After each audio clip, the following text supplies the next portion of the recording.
আজকের আয়োজন করা হবে পা, চামড়া, মাংস দিয়ে একবারে ভুনা করা হবে। চামড়াটা আমি সুন্দর করে ধুয়ে নিয়েছি, পাটাও কেটে নিয়েছি, সুন্দর করে ধুয়ে নিয়েছি, একসাথে মাখিয়ে চয় দেব। খেতে কিন্তু খুবই ভালো লাগবে। চামড়া সবারই প্রিয়, তার সাথে কলিজাও আছে। মাংস দিয়ে একসাথে রান্না করা হবে। ছেলেমেয়েরা খুব পছন্দ করে, পাও পছন্দ করে, আবার চামড়া পছন্দ করে। এই জন্য আজকে রান্না করব। সব কিছু মশলা দিয়ে একসাথে মাখিয়ে চয় দেব। জিরা বাটা লিটার চামচে 1 চামচ জিরা বাটা দিয়ে দিলাম। রসুন বাটা 1 চামচ লিটার চামচে 1 চামচ। আদা বাটা লিটার চামচে 1 চামচ।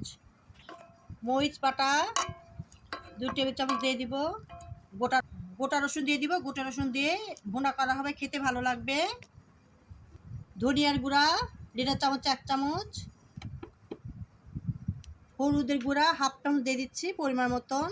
লবণ দিচ্ছি পরিমাণ মতো, লবণ দিয়েছি, দিয়ে দিলাম তেজপাতা, লবঙ্গ, এলাচ, দারচিনি দিয়ে দিব।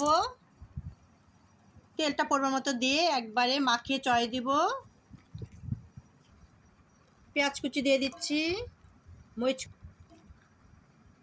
পেঁয়াজ কুচি মরিচ কুচি দিয়ে একবার মাখিয়ে মাঝারিতে চয় দিব। নাড়িয়ে মাঝারিতে চয় দিব। ঢাকনা দিয়ে দিয়ে কষিয়ে নিতে হবে। আমি নাড়াচাড়া করে ঢাকনা দিব, দিয়ে আবার কষিয়ে নিব। 2 মিনিট পর আবার ঢাকনা খুলে আবার কষিয়ে নিব। ঢাকনা দিয়ে দিলাম, আবার 2 মিনিট পর আবার নাড়াচাড়া করে নাড়িয়ে কষিয়ে নিব। আবার ঢাকনা খুলে আবার কষিয়ে নিচ্ছি, কষিয়ে আবার ঢাকনা দিয়ে আবার এভাবে কষিয়ে নিতে হবে। তাহলে খেতে ভালো লাগবে। যত কষা যাবে কাঁচা গন্ধ দূর হবে, খেতে অনেক সুস্বাদু টেস্টফুল হবে।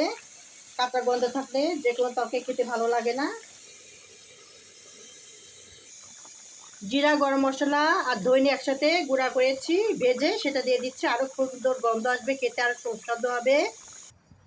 রেসিপিটা কমপ্লিট হয়ে গেছে। পা, চামড়া, মাংস দিয়ে রান্না করেছি।